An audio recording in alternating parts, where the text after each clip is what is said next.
Hi hello నమస్తే welcome to thinker thoughts YouTube channel. ఇప్పుడు మనతో పాటు ఉన్నారు 2008 DSC HGT Telangana top ranker, అదేవిధంగా 2012 గ్రూప్ 2 ద్వారా ఐసిటిఓగా నియామకపై ప్రస్తుతం డీసీటీఓగా పనిచేస్తున్నటువంటి చెల్మల తిరుపతి గారు. తిరుపతి గారు నమస్కారం అండి.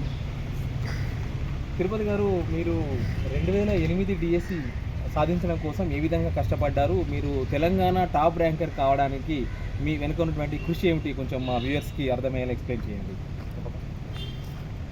నేను సామాన్య కుటుంబం నుంచి వచ్చిన అబ్బాయిని. నా బ్యాక్గ్రౌండ్ కూడా చాలా మామూలు కుటుంబం నుంచి. మా తల్లిదండ్రులు కూలి పని చేసుకుంటూ, మా అన్నయ్య నన్ను తన ప్రోత్సాహంతో నన్ను చదివిస్తూ, దానివల్ల ఆ యొక్క బ్యాక్గ్రౌండ్ వల్ల నేను ఏంటంటే నా కుటుంబానికి ఒక తోడుగా ఉండాలని, కుటుంబాన్ని సెట్ చేయాలని అనే ఒక కోరికతో, బలమైన కోరికతో నేను 10th క్లాస్లో 10వ తరగతిలోనే స్కూల్ సెకండ్ టాపర్గా వచ్చాను. అప్పుడు మా స్కూల్ హెడ్ మాస్టర్, నేను ప్రైవేట్ స్కూల్లో అంటే మా నాన్నగారు నన్ను ఎంత ప్రాబ్లమ్స్లో ఉన్నాడో మమ్మల్ని ప్రైవేట్ స్కూల్లోనే చదివించారు. అంటే మాకు అప్పుడు గవర్నమెంట్ స్కూల్స్ అక్కడ అందుబాటులో లేకపోవడం, ఆయన ఉన్నంతలో మమ్మల్ని ప్రైవేట్ స్కూల్లో చదివించాలనే కోరికతో అప్పటికి కూడా ప్రైవేట్ పాఠశాలలో చదివించారు. దానికి తగ్గట్టుగా నేను 10th క్లాస్లో టాపర్ రావడం జరిగింది. ఆ తర్వాత మా పాఠశాల ప్రధానాచార్యులు వాళ్ళ సంబంధించి స్కూల్ టాపర్ రావడంతో నన్ను చదివించాలనే కోరికతో, మా నాన్నగారు నన్ను చదివించడానికి అంటే మా కుటుంబంలో ఉన్న పరిస్థితి వల్ల ఆయన ఆసక్తి చూపించలేదు, చదవడానికి ఇంట్రెస్ట్ చూపించకపోతే మా నాన్నగారు మా ప్రధానాచార్యుల వారు ఏం చేశారంటే నన్ను కరీంనగర్ తీసుకొచ్చి ఆల్ఫోర్స్ కొత్తపల్లి క్యాంపస్లో నాకు free seat with free education with free food ఇచ్చేలాగా మాట్లాడి నా చదువుకు అక్కడ బీజం పోసారు. తిరుపతి గారు, ఇప్పుడు మీకు ఆల్ఫోర్స్ కాలేజీలో ఫ్రీ సీటు ఇచ్చారని చెప్పి మీరు చెప్తున్నారు, జూనియర్ కాలేజీలో. అయితే మీకు ఎస్ఎస్సిలో ఎన్ని మార్కులు రావడం వల్ల మీకు ఆ ఫ్రీ సీట్ అనేది ఇవ్వడం జరిగింది? నాకు ఎస్ఎస్సిలో 545 మార్కులు వచ్చాయి. అప్పుడు అక్కడ అది మండల్ సెకండ్ టాప్ 548 అని, నా మిత్రుడు ఫస్ట్ ర్యాంక్, నేను సెకండ్ ర్యాంక్ రావడం జరిగింది. మా ఇద్దరికి, తనకు నాకు, మా హెడ్ మాస్టర్ వాళ్ళ అబ్బాయి అంటే తను, మా నాన్నగారు ఒప్పుకోలేదు చదివించడానికి.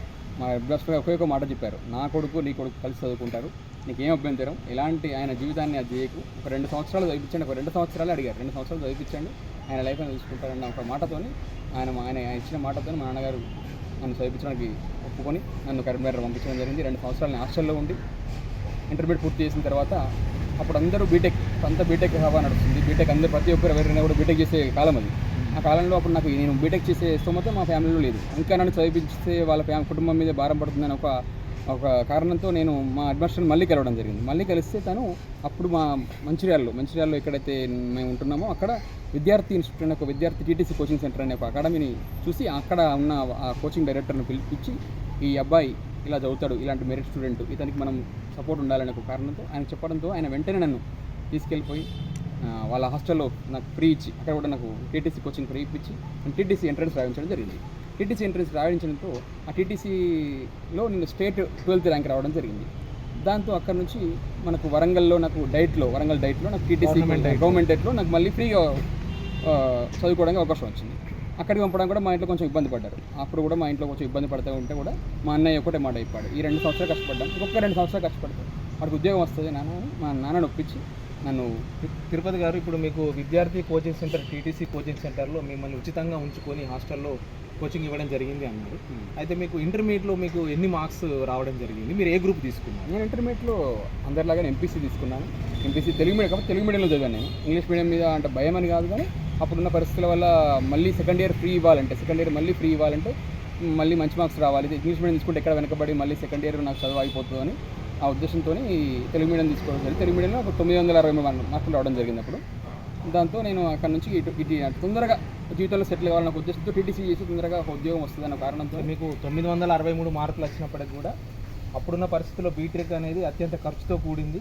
మరి లాంగ్ టర్మ్ మీ పేరెంట్స్ ఎక్కువగా మీకు పెట్టుబడి పెట్టి చదివించేస్తూ లేదు కాబట్టి మీరు తొందరగా జీవితంలో సెట్ కావాలని చెప్పి టీటీసీ మార్గంలోకి రావడం. తొందరగా మనకు ఏదో ఒక ఉద్యోగం రావాలి, మన జీవితంలో సెట్, మన కుటుంబానికి తోడుగా ఉండాలి. ఉద్యోగం అయితే గవర్నమెంట్ ఉద్యోగం ఒకటి వస్తే తర్వాత జీవితానికి ఎట్లా మనం ప్లాన్ చేసుకోవచ్చు అని అప్పుడే ఒక ఆలోచించి టీటీసీ ద్వారా వెళ్ళడం జరిగింది. తిరుపతి గారు, ఇప్పుడు ముందుగా మీరు డిఎస్సి హెచ్జిటికి ప్రిపేర్ అయిన విధానము మీకు ఏ విధంగా మరి తెలంగాణ టాప్ ర్యాంక్ వచ్చింది అనేది ఒకసారి మా వ్యూవర్స్కి తప్పకుండా. అక్కడతో వరంగల్లో డైట్ నాది 2008లో పూర్తి, 2006 నుంచి 2008 వరకు వరంగల్లో డైట్ పూర్తి అయిపోయింది. అక్కడ నుంచి మళ్ళీ రాగానే మా వెంటనే 2008 డిఎస్సి నోటిఫికేషన్ వచ్చింది. మాకు పూర్తయిన సంవత్సరం, అదే సంవత్సరంలో డిఎస్సి నోటిఫికేషన్ వెలువడింది. దాంతో ఆ డిఎస్సి నోటిఫికేషన్లో టీటీసీ అందరికీ టీటీసీ బీఎడ్ వాళ్ళకి ఎగ్జిటి పోస్టులు అలొకేషన్ చేశారు. దాంతో మేము అందరం మళ్ళీ ఫ్రెండ్స్ అందరం కలిసి మేము ఎవరైతే డైట్లో చదువుకున్న మిత్రులందరం కలిసి మంచిర్యాలలో ఒక రూమ్ తీసుకొని అప్పుడు కూడా మా విద్యార్థి శంకర్ సార్ మాకు మళ్ళీ తన తోడ్పాటు ఉండి మమ్మల్ని కోచింగ్ ఇవ్వడం కానీ మమ్మల్ని డిఎస్సికి ఎట్లా ప్రిపేర్ చేయాలో టీటీసీకి ఎట్లయితే ఆ తరహాలో కోచింగ్ ఇప్పించారో మళ్ళీ మమ్మల్ని ఈ డిఎస్సి ర్యాంకులో కూడా రావాలి, అందరికి ఉద్యోగాలు రావాలనే ఒక మోటోతోనే ఆయన అందరినీ కూడా మళ్ళీ కోచింగ్ ఇప్పించడం, మమ్మల్ని అందరినీ ఎలా చదవాలో ఒక ప్లాన్గా గైడ్ చేయడం జరిగింది. మేము అందరం రూములలో వండుకుంటూ టీటీసీ కోచింగ్ సెంటర్కి వెళ్ళి మధ్యాహ్నం అక్కడ కూడా క్లాసులు చదువుకుంటూ అట్లా ప్రిపరేషన్ కొనసాగిస్తూ అందరం కలిసి ఒక జాయింట్గా అందరం కలిసి ప్రిపేర్ అందరం చదివి అట్లా అందరం కూడా అంటే ఎట్లా అంటే చదవడం అందరూ చదువుతారు కానీ పర్టికులర్గా అందరం కలిసి కూడా ఉద్యోగాలు సాధించాలని కసి గ్రూప్లో ఉండేది మా అందరం ఒకటే కామన్ బ్యాక్గ్రౌండ్ నుంచి వచ్చినాం. అందరం పేద ఫ్యామిలీస్ నుంచి అందరికీ ఉద్యోగాలు లేక సరైన సపోర్ట్ లేక ఇలా రావడం వల్ల అందరికీ ఉద్యోగాలు కొట్టాలని ఒక కసి వల్ల అందరం కలిసి చదివి ఉద్యోగాలు సాధించాలి. తిరుపతి గారు, ఇప్పుడు డిఎస్సి ప్రిపేర్ అవుతున్న అభ్యర్థులకు ఎంత టైం కేటాయించాలంటారు? క్వశ్చనింగ్ను అర్థం చేసుకునే విధానం కానివ్వండి, మనం ఆన్సరింగ్ చేసే విధానం కానివ్వండి, ఏ విధంగా మనం టైం టేబుల్ సెట్ చేసుకుంటే బాగుంటుందని చెప్పండి. టైం టేబుల్ అంటే మనకు పర్సన్ టు పర్సన్ డిఫరెంట్ ఉంటుంది. టైం టేబుల్ అంటే ప్రిపరేషన్లో పర్సన్ టు పర్సన్ డిఫరెంట్ ఉంటుంది. ఒకరు 1 అవర్లో గ్రాస్పింగ్ చేసుకోవాలి సబ్జెక్ట్, ఒకరు 2 అవర్స్ పడుతుంది. టైం అనేది మనం వాళ్ళ యొక్క చదివే విధానాన్ని బట్టి ఉంటుంది. అయితే ప్రిపరేషన్లో ఇప్పుడున్నంటే మేము రాసిన 2008కి ఉన్న ఇప్పుడు జరగబోయే డిఎస్సీలకు చాలా తేడా అంటే మార్పులు జరిగాయి. దాంట్లో సిలబస్లో కానీ టెట్ పరంగా కానీ అడిగే క్వశ్చనింగ్లో డెప్త్ కానీ చాలా మారింది. అప్పుడు డైరెక్ట్ క్వశ్చన్లు వచ్చేటి ఇప్పుడు అలాంటి పరిస్థితులు ఇప్పుడు ఖచ్చితంగా డెప్త్గా అంటే పుస్తకాల్లో లేని క్వశ్చన్లు కూడా అడుగుతున్నారు. సో మనం ఏంటంటే ఓవరాల్ నాలెడ్జ్, జనరల్ నాలెడ్జ్తో పాటు మనకున్న సబ్జెక్ట్ ఏదైతే ఉందో వాటితో పాటు ఇతర నాలెడ్జ్ కూడా మనం ఖచ్చితంగా పెంచుకొని క్వశ్చన్ డెప్త్గా చదివి మనం ఎలాంటి క్వశ్చన్లు వస్తాయి. ఇప్పుడు అన్ని స్టేట్మెంట్ బేస్డ్ క్వశ్చన్లు వస్తున్నాయి. అప్పుడు డైరెక్ట్ క్వశ్చన్ వచ్చి ఇప్పుడు ఏబీసీ అని ఇచ్చి ఏబీ సరి అనేవి ఇట్లాంటి క్వశ్చన్లు అడుగుతున్నారు. కాబట్టి మనకి రీజన్ బాగా థింక్ చేసి ఆన్సర్ పెట్టడం, సబ్జెక్ట్ని ఎక్కువసార్లు రివిజన్ చేయడం, మాక్సిమం ఎక్కువసార్లు రివిజన్ చేయాలి. చాలామంది రివిజన్ చేయరు. రివిజన్లో చదువుతారు, అందరూ చదువుతారు, సిలబస్ కంప్లీట్ అయిపోతుంది. కానీ రివిజన్ ఎవరు చేయరు. రివిజన్ ఒక 3 సార్లు 2 సార్లు రివిజన్ చేయాలి. చేస్తే అప్పుడే మనకు గ్రిప్ వస్తుంది. అప్పుడే ఎలాంటి క్వశ్చన్ ఇచ్చినా మనం పెట్టే మనకు నాలెడ్జ్ వస్తుంది. కాబట్టి ఖచ్చితంగా మనం రివిజన్ ఎక్కువసార్లు చేయాలి. ఎక్కువ పుస్తకాలు చదవకుండా ప్రామాణిక పుస్తకాలు తీసుకొని వాటిని ఎక్కువసార్లు చదవడం, వీలైతే ఇంకొక రిఫరెన్స్ బుక్ పెట్టుకొని ఇంకొంచెం డెప్త్గా చదవడం అలాంటివి అలవాటు చేసుకుంటే చాలా ఈజీ అవుతుంది. తిరుపతి గారు, కొందరు పేద విద్యార్థులు కోచింగ్ వెళ్ళలేని వాళ్ళు ఉన్నారు. అదేవిధంగా తక్కువ టైం ఉంది కాబట్టి ఇంకొక 2 మంత్స్లో మనకు డిఎస్సీ ఉంది, 1 మంత్ గ్యాప్ ఉంది. కొంతమంది కోచింగ్ వెళ్ళలేని పరిస్థితిలో ఉన్నారు, టైం లేక. మరి అట్లాంటి వాళ్ళకు మీరు చెప్పేటువంటి గైడెన్స్? కోచింగ్ అనేది సార్, కోచింగ్ అనేది మేమున్న పరిస్థితుల్లో మాకు అప్పుడు మాకు Shankar sir guidance, it's not a coaching, అది గైడెన్స్ లాగా తన ముందు ఇలాంటివి చదవండి. పేపర్లో వచ్చే అప్పుడు మా పేపర్లో వచ్చే చిన్న మెటీరియల్ కూడా తను జిరాక్స్ తీసుకొచ్చి మాకు ఇచ్చి మా ప్రాక్టీస్ చేయించేవాడు. ఇప్పుడు అలాంటి పరిస్థితి లేదు. ఇప్పుడు యూట్యూబ్లలో, టెలిగ్రామ్లో నెంబర్ ఆఫ్ కోచింగ్ ఉంది. పర్టికులర్లీ కోచింగ్కి వెళ్ళి మనం ఫీజు కట్టి చదవాల్సిన అవసరం ఎక్కడ లేదు. మనకి కావాల్సిన మెటీరియల్ చాలా దొరుకుతుంది. మా ఉన్న పరిస్థితి వేరు, ఇప్పుడున్న పరిస్థితి వేరు. ఇప్పుడు అంతా ఆన్లైన్లో మనకు చాలా గ్రూప్ 1 కాంచి సివిల్స్ వాళ్ళకు కూడా యూట్యూబ్లో, టెలిగ్రామ్లో నెంబర్ ఆఫ్ ఛానల్స్ పెట్టి మనకు మెటీరియల్ ప్రొవైడ్ చేస్తున్నారు. చదువుకోవడానికి మనకు ఆన్లైన్లో చదువుకోవడానికి ఫోన్లు వచ్చినాయి, స్మార్ట్ ఫోన్లు వచ్చినాయి. మనం ఇంట్లో కూర్చొని ఎక్కడికో హైదరాబాద్ వెళ్ళకుండా ఇంట్లో ఉండి కూడా చదువుకోవడానికి అవకాశం ఉంది. ఇప్పుడు నేను కూడా గ్రూప్ 1 మళ్ళీ రాస్తున్నాను, మళ్ళీ గ్రూప్ 1 ప్రిపేర్ అవుతున్నాను ఇప్పటికి కూడా. సో గ్రూప్ 1 నేను కూడా ఇప్పుడు సొంతంగా ప్రిపేర్ అవుతున్నాను ఇంట్లో ఉండి. అంటే ఖచ్చితంగా కోచింగ్ అనేది అవసరం లేదండి ఎవరికి కూడా. కోచింగ్ మనం చదివే ఇంట్రెస్ట్, మనకు ఖచ్చితంగా జాబ్ రావాలని కోరిక, చదవాలని హార్డ్ వర్క్ చేసే నేచర్ మనకు ఉన్నప్పుడు ఖచ్చితంగా కోచింగ్ అనేది అవసరం లేదు. ఇప్పుడున్న మనకున్న ఆన్లైన్ మాధ్యమాల ద్వారా మనం ఖచ్చితంగా కోచింగ్ వాడుకోవచ్చు, సరిపోతుంది. అంతేగాని కోచింగ్కి వెళ్ళి మనం ఫిజికల్గా అపియర్ అయ్యి అక్కడ ఉండాల్సిన అవసరం ఏది లేదు. తిరుపతి గారు, గ్రూప్ 2కి సంబంధించి మీ ప్రిపరేషన్ ఏ విధంగా ఉండేది, దాని గురించి కొంచెం తర్వాత నేను 2000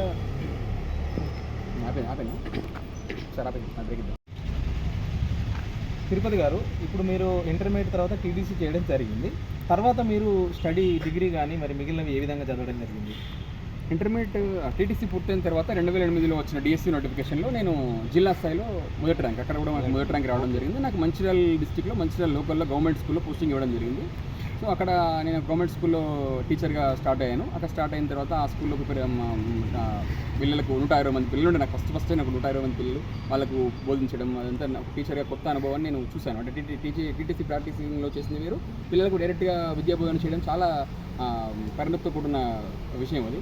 అక్కడ కూడా నేను టీచింగ్ ఫీల్డ్లో చాలా చేస్తూ ఆ తర్వాత నాకు ఓపెన్ డిగ్రీ, నేను ఇంటర్మీడియట్ తర్వాత నాకు మళ్ళీ ఎలా డిగ్రీ చేసే అవకాశం లేకుంటే మళ్ళీ ఓపెన్ డిగ్రీ జాబ్లో ఓపెన్ డిగ్రీ మళ్ళీ దూర విద్య ద్వారా నేను మళ్ళీ నేను బీఎస్సీ మ్యాథమెటిక్స్ తీసుకున్నా కూడా మళ్ళీ నేను ఫ్యూచర్లో గ్రూప్ 2 అని గ్రూప్ 1 రాసే ఉద్దేశంతో ఏం చేశాను, డిగ్రీలో నేను మళ్ళీ నా ఆప్షన్స్ మార్చుకొని మళ్ళీ నేను హిస్టరీ పాలిటీకి వెళ్ళాను.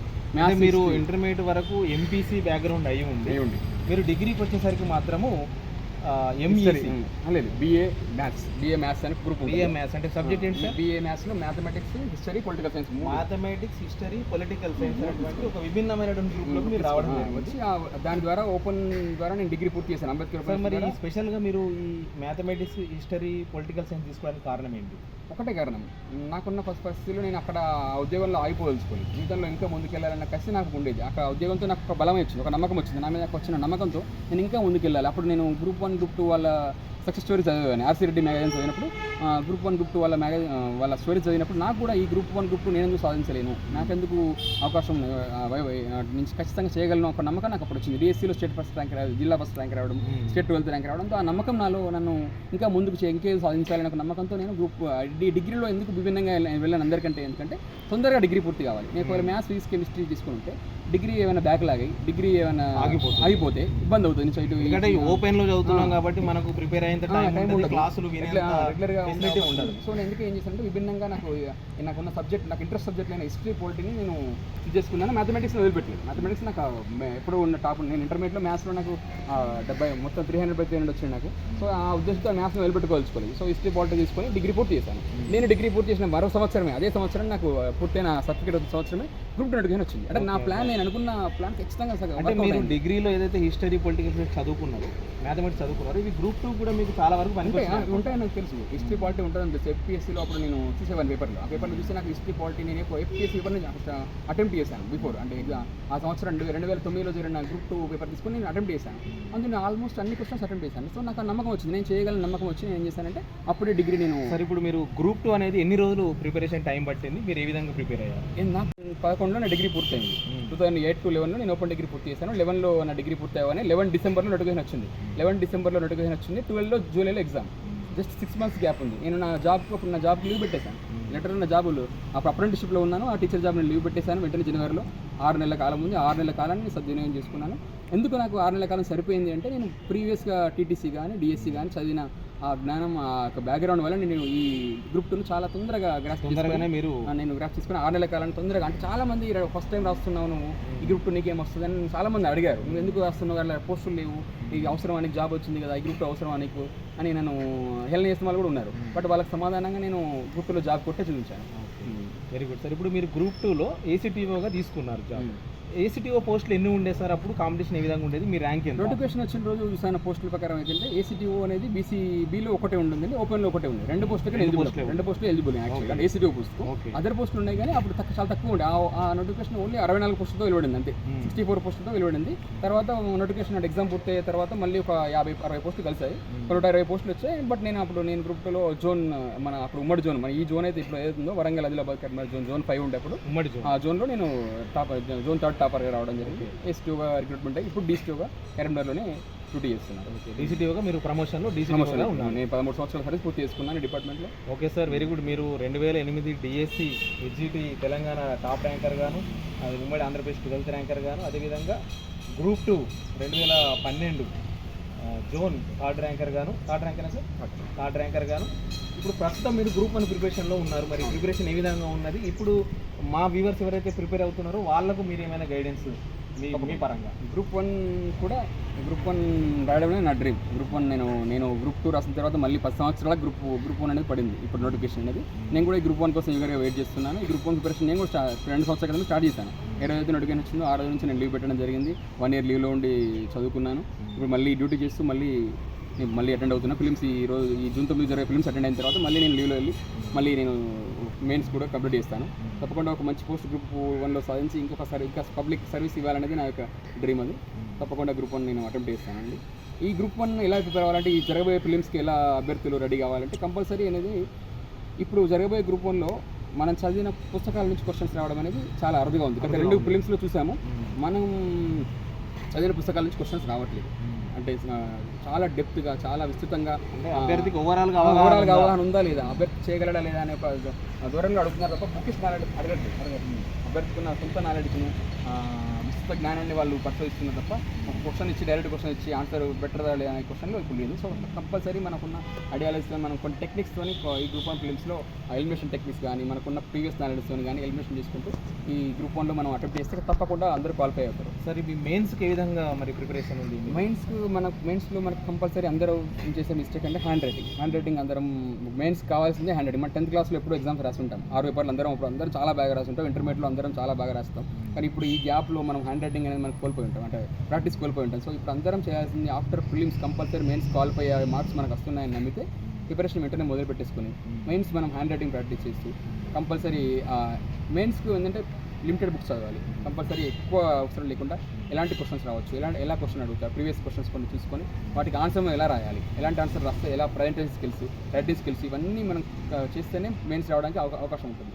అండ్ ఇప్పుడు తెలుగు రాష్ట్రాల్లో జరిగే గ్రూప్ 1కి ఇంతకుముందు సివిల్స్ వాళ్ళు ఎప్పుడు మన గ్రూప్ 1 రాయకపోయింది. ఇప్పుడు చాలామంది సివిల్స్ ఆస్పిరెంట్స్ ఈ గ్రూప్ 1 అటెంప్ట్ చేస్తున్నారు. సో వాళ్ళతో మనం కాంపిటేటివ్గా చదవాలి. మన తెలుగు మీడియం బ్యాక్గ్రౌండ్ వాళ్ళు కానీ ఇంకా కొంచెం బ్యాక్గ్రౌండ్ నుంచి వచ్చిన వాళ్ళు ఇంకా ఎక్కువ కష్టపడాలి. వాళ్ళతో పోల్చుకున్నప్పుడు సివిల్స్ వాళ్ళు ఆ తరహాలో వాళ్ళు యూపీఎస్ తరహాలో వాళ్ళు ప్రిపేర్ అవుతారు. వాళ్ళకు ఒక ఈజీ తీసుకుంటుంది. వాళ్ళు ఖచ్చితంగా వాళ్ళు ఓవర్కమ్ కావాలి. మనం ఇంకా ఓవర్కమ్ కావాలంటే వాళ్ళకంటే కొంచెం ఒక స్టెప్ మనకి లిమిటెడ్ బుక్స్ అయినప్పటికీ ఓవరాల్ అవగాహన ఉండి మన skills, hand writing skills, presentation skills, మనకున్న నాలెడ్జ్ ఈ 3 కలిపి చేయగలిగితే మెయిన్స్ కూడా. సార్ ఒక క్వశ్చన్ నాకు కూడా ఎప్పటి నుంచో ఉంది అంటే గ్రూప్ 1 అభ్యర్థి యొక్క మెయిన్స్ పేపర్లో అభ్యర్థి యొక్క నాలెడ్జ్ని ఎక్కువగా చూస్తారా, ద వే ఆఫ్ ప్రజెంటేషన్ అనేది ఎక్కువగా చూస్తారా?